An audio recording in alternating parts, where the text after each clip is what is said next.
Hello, chaps, and welcome to my new Football Manager game. Um, so new computer, new game, start all over again. As you know, I agonized for many hours about what type of game I wanted to do. In the end, I figured I just couldn't quite let go of the world domination magnificence of Charlton and wanted to recreate that. Um, and so, yeah, I've maybe not challenged myself massively, but it's an interesting game. It allows me to leverage my Football Manager 15 knowledge from the very start, which I was keen to do, having just played about well, I think it was 16 months working 9 to 5s worth of game. Um, I figured that I might as well leverage that and kind of start a new game. So I'm just going to give the squad a run through. You'll see the phenomenal amount of transfer business I got done in the summer. Um, and then I'll just show you the results up till now, and then I'll see how long I've been going for, and maybe we could play the Southampton game as well. So, to start off, you're going to have to think back a little while because we're in. Well, we started obviously in July 2014.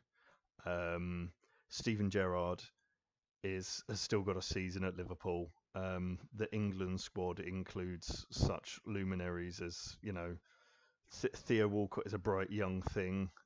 You've got where has he gone?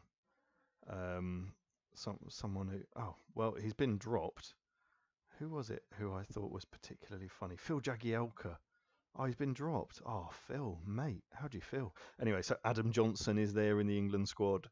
So, just kind of date this back, roll this back in your minds. And yeah, just kind of this is the context from which we are working. So yeah, Phil Jagielka and Glenn Johnson got dropped as well. Oh, ouch. So yeah, there we go. So if we move on to probably should go through the transfers first. I think probably the transfers would be the most impressive thing. So I started off with a budget of £15 million as Liverpool because I blame it's the likes of this season Adam Lallana 25 million, Lazar Markovic 20 million pounds. That was the outlay that's already happened for this Liverpool team. Actually, it might be best to go. No, let's just go through the transfers and give a quick overview. So basically, I was like stripping the squad down, trying to get as much money as possible from basically anyone for any of my valuable assets that I didn't want to keep. Lots of people on lots of money as well, and I thought that was actually probably the most useful thing was kind of so Glenn Johnson, for instance, was on 110 grand a week. And I mean, he's good, and he was England starting right back at this time. But I don't play fullbacks. I also hate Glenn Johnson. So he got sold.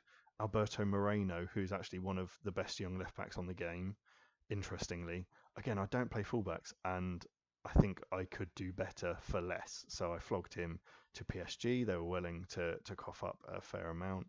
We've also got Brad Jones when Lucas Leiva, again, very good player actually, very good player, but was on a lot of money and I didn't 100% need him. And he's never going to be worth more than that. It's not like he's going to increase in value, so flog him. Colo Toure went, Fabio Barini. See, these players are actually good. Ricky Lambert is actually doing amazingly at Schalke because he's a good player, but he was just on so much money, and I can get in some little wonder kiddies for less, although sometimes not less, as you'll find out when I go through the other column. You've got Jose Enrique going there, Spain international fullback. Anyone remember him? Probably not. Jordan Ibe is a young whippersnapper who I've managed to flog off for 7.5, was it? 7.5. Just because I figured he might be worth more in a couple of seasons, but this first transfer window was my opportunity to genuinely transform the next 10 years of the squad. First and foremost, before everyone realizes that these guys are great and these guys are absolute gold, I can get in with, you know, reasonably limited bids. So yeah, I was flogging everyone left and right. I loaned out anyone who's on a wage that was irritating me, so I can reduce the wage proper down. And well, you can see here it's actually allowed me to start managing my squad properly from the start, which I didn't do before on my Charlton game, whereas I only figured it out kind of years afterwards how to do this. But yeah, so I've had some players that I brought in already go out on loan, and they're playing games and doing well, and that will do wonders for their development, and they can still be homegrown as Liverpool players, which is something I've got quite hooked up on. So purchases, you've got Memphis Depay in there, who is absolutely wonderful. Played on my Charlton team, is usually worth about 20-25 million. I've got him in there for 12.5 million, but I think the add-on payments are like go up to about 25-30. But that's the model I've been operating from, which was kind of low initial fee, 48 months of monthly payments, just to really spread that out. And then, once you've had 50 appearances for Liverpool, I'll give you a couple of million. And if you've got 50 goals for Liverpool, I'll give you a few more million. And that's basically on almost every single transfer. But that way, I managed to keep my initial spend down, whilst the kind of promises of money. So this 145 million, probably about, I don't know, like 80 million of that will only be delivered in about 2018, by which point I hope Liverpool will be a flourishing, profitable football club. So as you can see, I've brought in, I don't know how many. Let's have a look. I kept kind of stretching this budget. 24 players. So I was conscious to try not to overbuy, and I'm not sure if I've done that well. So we've got. I'll go through the squad so there's a bit more context to these purchases, but you can see a lot of them under 10 million, some of them even very, very cheap, which is really good. Big outlays for number 1, Memphis Depay, number 2, Jose Gaya, who became absolutely sensational in my Charlton game, and I'm trying to convert him to a left winger, and he has a minimum fee release clause. Other big outlays, Carlos and Kennedy. These are two guys. Carlos I never got hold of, and he played for me at the Brazil 2024 World Cup or 2022, I can't remember which one, and he was absolutely unbelievable. He was fantastic, and I just wanted to get hold of him.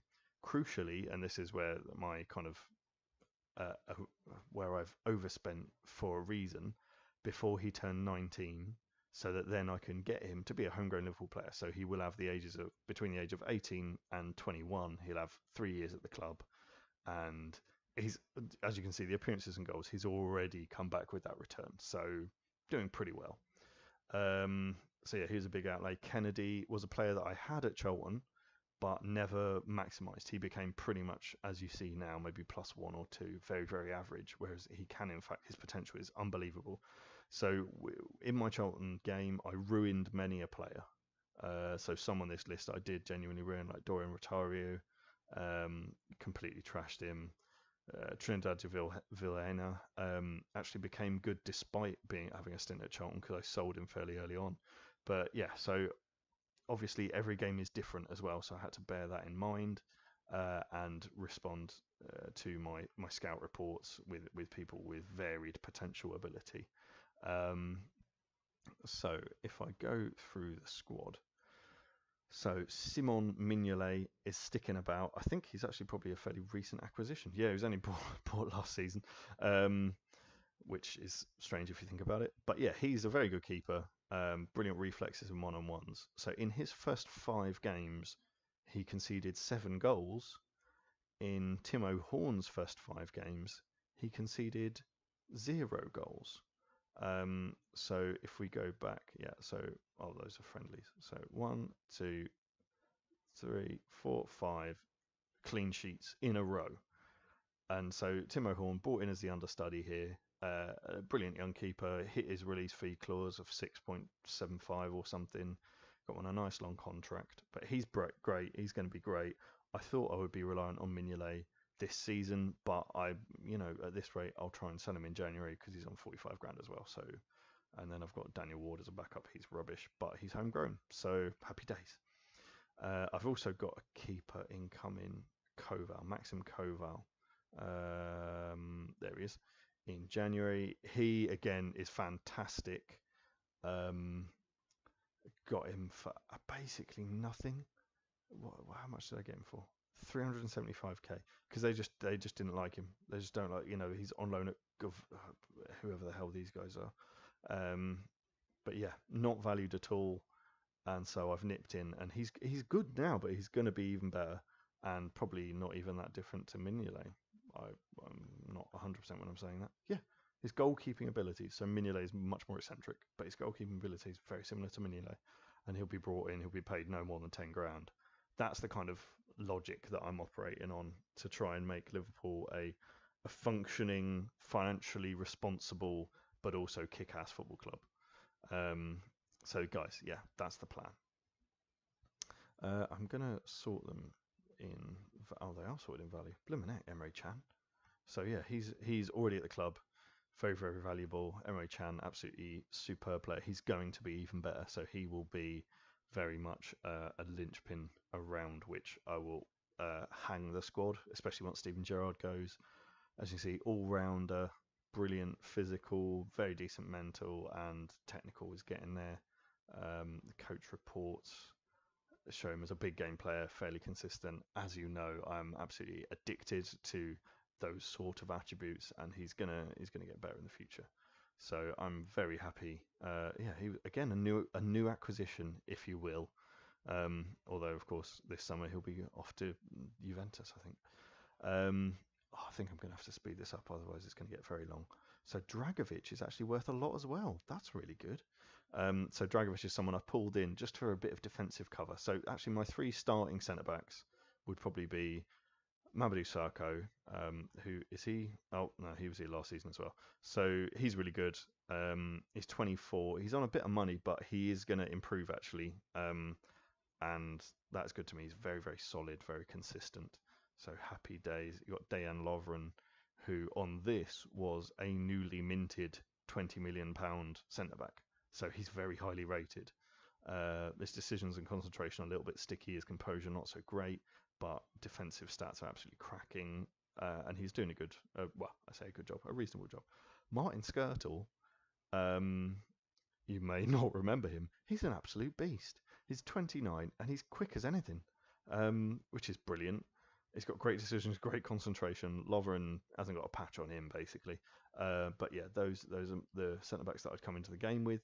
Then, because I sold everyone else, I had to bring in Dragovic as a bit of backup.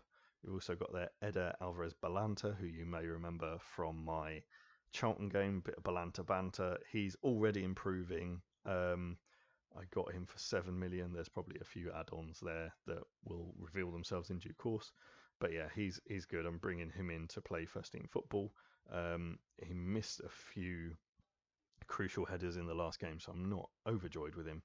But he's going to be amazing. Emmanuel Mamana, again, you may remember. There's a lot of callbacks here, but here's the kind of cruel variation in the game. So his potential ability is a bit reduced from the Charlton game, and he also dreads playing in big matches, which was something that he never had before. So there's the variation coming out there, but still, for £4 million, he's an 18-year-old ball-playing centre-back, and he's absolutely brilliant.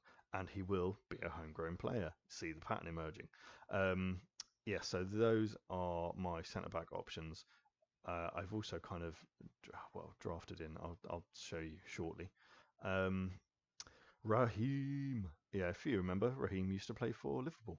And he's 19 years old here. He's brilliant. He's going to be even better. He can play, I didn't know he could play right back. That's strange.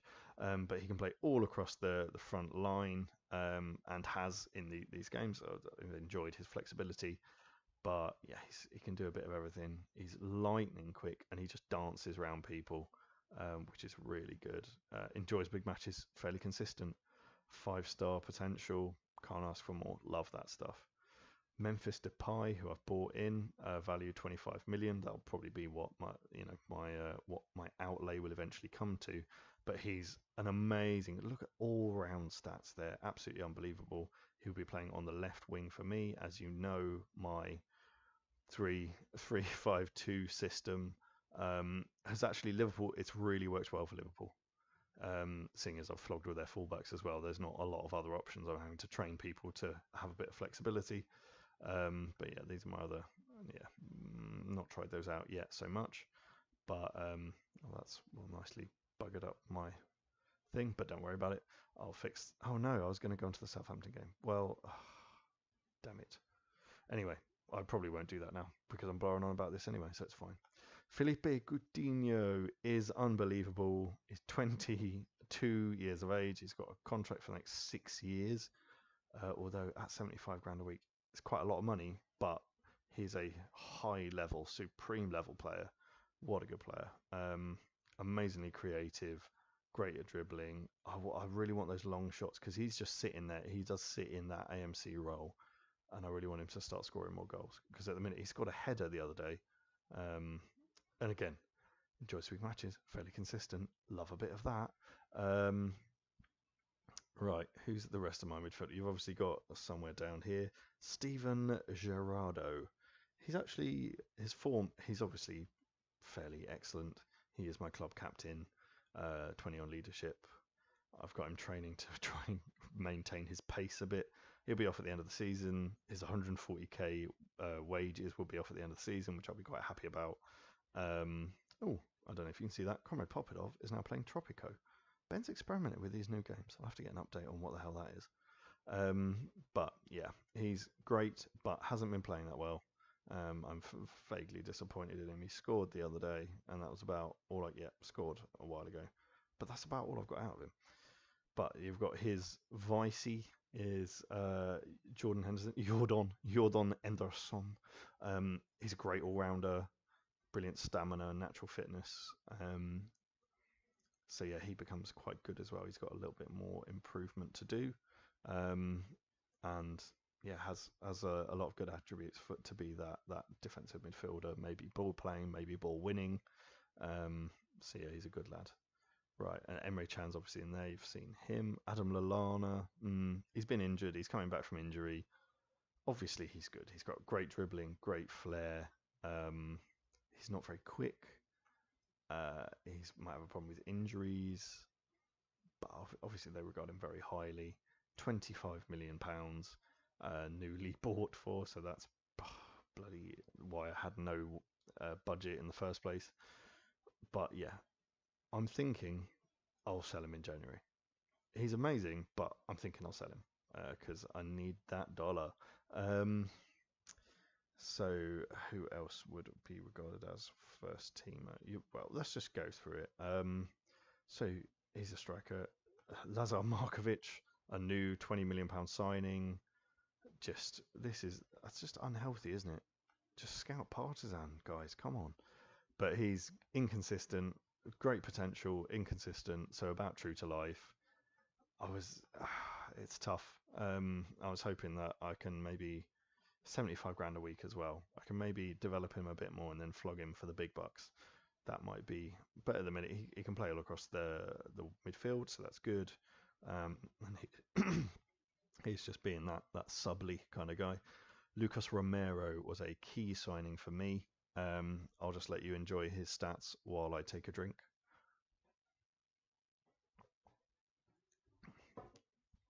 Okay, so as you can see, very well-rounded defensive-minded midfielder, crucial ball-winning role within my system. Great player. We've got Joe Allen still lazing about in there. He's a top player, a great all-rounded central midfielder. He doesn't quite fit into the system. I don't quite know what to do with him. I'm aware that I like him and he's good. And he's got attributes that I like. But yeah, he may go. But yeah, I to be honest, I didn't want to chuck the whole team upside down. I did want to retain that core of players. I thought Joe might be in there, but I've not used him so much so far. Now this is Jose Gaya. He is 19 years of age. I'm trying to train him to get rid of that left-only foot because he can be a bit one-dimensional. He doesn't really cut in, but I'm training him for that left midfield slot because he's got amazing crossing, great physical, brilliant mental. He's good at tackling as well, so I'm thinking that might add a ball-winning dimension to my left flank, which I don't usually have because I play flimsy wingers there. But basically, his training is all in the attacking area of things. So I'm hoping that I can develop into a world-class left winger. We also have Irving Lozano, who has talked about, again, I got him in before he was 19, which was crucial to my whole tactic. But yeah, he's got great potential. He's fairly consistent, enjoys big matches. You can see he's like a pretty well-rounded. He's a guy who his stats vary every game, and so it's sometimes he's excellent, sometimes he's awful. The Charlton game was one where he was awful, and I still bought him anyway because I thought he was going to be really good, and then he was rubbish, and that was dumb. But this one, I think he's going to be quite good. So £7 million. He's played a few games. I'm trying to introduce him. Maximilian Meyer, someone that I never got hold of at Charlton, and because the profile wasn't high enough, and by the time my profile was high enough, I had other players like Odegaard and such. But he's a great player. He's 5'7". He's a little bit lightweight. That physical, he's not very physical. He's not very quick. He's basically like, actually, he's like Lallana. Let's see that comparison. Yeah, he's basically Lallana, but on half as much money. And he's 19, and he's going to get way better. So that'll be fine. Andre Cubas was someone I always wanted for Charlton. Couldn't get hold of him because wasn't high enough profile, didn't have enough money. So this is basically, a lot of these may be wrongs that I'm now righting in my view. But yeah, £4 million, absolute bargain. 18 years old, good all round. Obviously he's 5'5", so he can't head for toffee, but that doesn't seem to matter too much in this game. I don't see too many occasions where I'm thinking, God, I really need better players with better heading in my team. It seems to be about speed. So I've got a lot of fast players. Although, having said that, someone who is good at heading is Jeffrey Kondogbia. He literally is not supposed to even be available for that amount of money. One of the quirks of the game is, of course, that the big clubs buy in players for lots of money, and then they get bored of them. And that's the nature of things. And literally, so the game had been operational for about a month, and he got put on the transfer list. And he's got good potential. He's absolutely solid as hell. Big matches, consistent, 2.7 million. I just genuinely couldn't resist. He's 21 years of age. I'm trying to train him to be a centre back so I can have that as another option. Good ball playing centre back. I think at Charlton I got him in similar circumstances in the second or third season and trained him to be a left back, which didn't work. Hence I changed the system. But yeah, good lad for rotation. Right, I've got Anthony Martial on loan, so I'm not paying any loan fees or that, and it's till the end of the season. The reason I did this, and I'm trying to be crafty here and tactical, and we'll see if it pays off or not. I'm not really sure it will, but he's a great player. He's got great potential, and I would never be able to get him off AS Monaco because they've literally just bought him. But they, as you've seen with Kondogbia, they could get bored of him. So I'm hoping by the end of the season, I will be able to pick him up for maybe not very much money. And then also he will already have a season at Liverpool under his belt, so he can be homegrown too. It all might fall into place. Also the same with Ruben Neves. 17 years of age. Look at his mental stats. Ruben Neves, who is now actually ripping up at Wolves. This is the same guy. Yeah, it's interesting to see where these guys all are now. I think of them solely in terms of Football Manager. But yeah, so he's Anthony Martial, obviously, Man United. Ruben Neves, Wolves. So he's going to be absolutely unbelievable. But his release fee clause is a straight up £14 million. Well, £14.75 million, so not straight up. But yeah, so I couldn't really get hold of that kind of money at the time when I was shooting for him. And again, wanted him to get that season of Liverpool League experience. He's got so much better since I even bought him. That is sensational. So I have to get this guy. I have to somehow get, but they're flogging these people off in January. I'll then use that minimum fee release clause for 14 million. and get him straight after the loan finishes. That's my evil plan. He's not really played because I don't want to obviously invest too much in him, but seeing how much he's improved just by being in our training facilities, he's brilliant. So that's the midfield. Oh, God, I've been talking for maybe quite a while now. So let's review the strikers. And then I'll go through some games. Definitely not play a game. That's a terrible idea. So we've got basically the base strikers are Sturridge and Balotelli. Sturridge is, I mean, it has to be said, Sturridge is awesome. He's awesome. He's not really played very well. He's played well, but he's not really scored many goals, which for someone with 19 on finishing, you might think that he would do that, which I found odd. But again, you can see he's fairly susceptible to injuries. He is fairly consistent with it and relishes big matches. So I do like that, and he is amazingly able. And you know, he does have a great average rating. So no one's saying he's not good. He's on 130k. We'll see. Balotelli, on the other hand, has been absolutely ripping it up. So he's actually complained at me because the last few games, where is it? Yeah. I brought him on and he's been amazing. And then he didn't start against Anderlecht and he got a bit pissy because he's Mario Balotelli. And then I couldn't point out to him that actually the Anderlecht game was not as important as the Southampton game in which he is going to start. But yeah, he's done brilliantly. Again, this is why I had no transfer budget. This is why I had to sell everyone. But yeah, so it turns out he's great. Obviously, he's super lazy, no teamwork whatsoever. But I literally just plonk him up front and I try and get Sturridge to do his running around for him, which is maybe why Sturridge isn't scoring and Balotelli is. But yeah, he's just been explosive and a big physical presence as well, which I don't have otherwise. Right, so my wonder kiddies who I have bought in, and some of whom I love, some of whom I may grow to love. Carlos, this is the £20 million guy. Yeah, I mean, he shouldn't be. They shouldn't be able to charge me £20 million.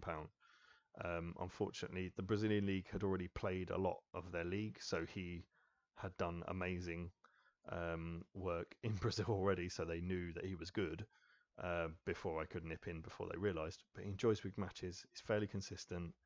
He's currently a good Premier League player, and he's literally 18, so that's pretty good. He's well-rounded. I'm going to get that, obviously, push those further and further out, so he can be more and more able. Great natural fitness, but really consistent, and hopefully he can be absolutely unbelievable in the seasons to come. Same with Gabriel Barbosa, who you will recognise from my Charlton, or maybe you don't. I don't know. I think I maybe sold him on, but yeah. So he played for me at Charlton. He was brilliant. Again, enjoys big matches, consistent performer. The thing with him is I paid 6 million, and then I think his agent owned like 60% of him or something, so got an absolute ton. And I was absolutely loath to pay that, but you gotta do it just to get him in there. And he's just turned 18, so he's unbelievable considering he's just turned 18. He's actually technically better than Carlos currently. Carlos is a year older, but he's got that passing and vision, which makes him more creative. So I'm looking to leverage that. Kennedy, who is at Chelsea currently, has been on loan at Newcastle. So in the game, he looks like this: 6 foot tall, left-footed. I think for Chelsea, he played left back a couple of times, but that has not been reflected in Football Manager 2015. I got hold of him, 13 million. A lot of that will be paid in about 4 years. So yeah, I'm conscious that he's actually would be a really good left winger for me. So I'm training him for that role, but he's more of a withdrawn striker sort of thing.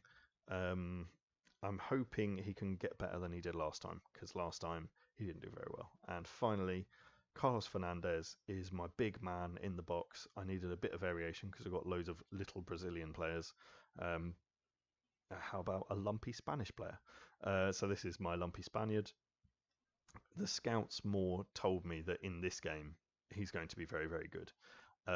In the last game he wasn't so good, so I didn't buy him, didn't express any interest because of that. He has a varied potential ability, but yeah, in this one he should be absolutely amazing, and I'm really hoping, because I spent £9 million on him, and he's only 18, and he's not currently very good. compare. I mean, if you compare him to the likes of Carlos or Gabriel Barbosa, who's also 18, I mean, there's not a patch on him at all. But it's this bit here, this sticky out bit here, the fact he's 6'1" and built. I'm hoping that he's going to develop. I'm hoping that he can maybe do a Balotelli job and be a bit different from my other strikers because I like a bit of variation. So that is the team. We are varied. There's a lot of wonder kiddies in there already, and hopefully some future wonder kiddies. I've already, as I've mentioned, I've stuck out some from the under 21s who I actually like, including Moroccan Bill, who I'm going to see if I can shape some more nicknames as well, because I do love a good nickname as of Ben's game. Right, what was the? Oh yeah, let's run through what's happened. So yeah, season friendlies, they're not particularly interesting. Started off an absolute flyer with this new system that we'd been training on. Liverpool seemed pretty good with it.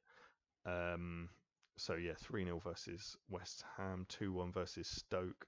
I believe that was a 90th minute winner. Absolutely brilliant. Beat Crystal Palace comfortably, and all the time I'm kind of trying to vary who's playing and getting the youngsters in there, as well as obviously maintaining the core and not just playing a load of 18-year-olds because they might win. Man United, I got absolutely stuffed. The stats on that were so frustrating because it was like every time they shot, they scored. I think they had about 4 shots on target. And yeah, even Ashley Young scored, and he's bloody appalling. So yeah, that was quite frustrating, that Man United game. And this is where it started to get a bit complex for me because a lot of my players are not allowed in the Champions League because they've not been at the club for 2 years, and I couldn't obviously register tons of them, and I've got hardly any homegrown players at the minute. So my Champions League squad is a bit odd. But yeah, I'm kind of surviving with that. So yeah, beat Sunderland as well. Lozano got sent off, which was helpful. But Martial went on a bit of a run. I think I'm not sure if he then scored. Yeah, scored against Everton as well.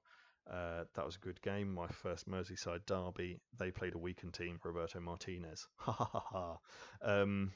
Drew against Chelsea 2-2. That was again. We dominated the first half, and then they just went riot in the second half, and I got a bit. I should have been getting murdered, but I wasn't. But it's fine. But yeah, beat Porto 3-0, which was a genuinely really good game. Yeah, they didn't seem to have an answer for me. Edged it versus Tottenham, which was really good. Lost versus Swansea. I think the stats for that were absolutely appalling. Yeah, 3 shots on target, 2 goals, and I had 7 obviously, and got 1. But yeah, I kind of completely bossed the game from my perspective. It was very frustrating. But these things happen. When recovered and beat Anderlecht, who aren't very good, 3-0. Comfortable victory versus West Brom. Edged it. This was where Balotelli became super sub. So Balotelli in the 81st minute in the Capital One Cup, which we've also got a good draw against. Where are they? Oh, yeah, quarterfinal against West Brom. So that's quite doable. And again, another Balotelli super sub. A lot of the wonder kiddies playing because of various injuries and such. Then yeah, and that was this victory 2-1 against Anderlecht to seal the Champions League qualification. So that's already done. There's lots of fun stuff about this Liverpool side, but I think I've been talking for over half an hour. So I'm just probably going to stop there. Lots to look forward to. Southampton, or if you remember, Southampton are a good team in 2014. Well, they were until Liverpool decimated their players, but they're still a good team. They've got the likes of Wanyama and people like that, so that's a lot of fun. Leicester are not a good team in 2014, so that's interesting. I believe Riyad Mahrez is absolute trash, and Golo Kante, I don't even know if he's on the game. Yeah, there he is, and he's terrible. So yeah, so again, the context setting is important. This is the context. These are the results. This is my team, and this is my profile. There I am in all my glory. I also made myself half Brazilian because I thought that'd be fun. So yeah, there we are. Quick overview, introduction to my new game. So thanks for enduring that with me. It was a bit of a rangy one, and I think I will stop there. Thank goodness for that. Bye.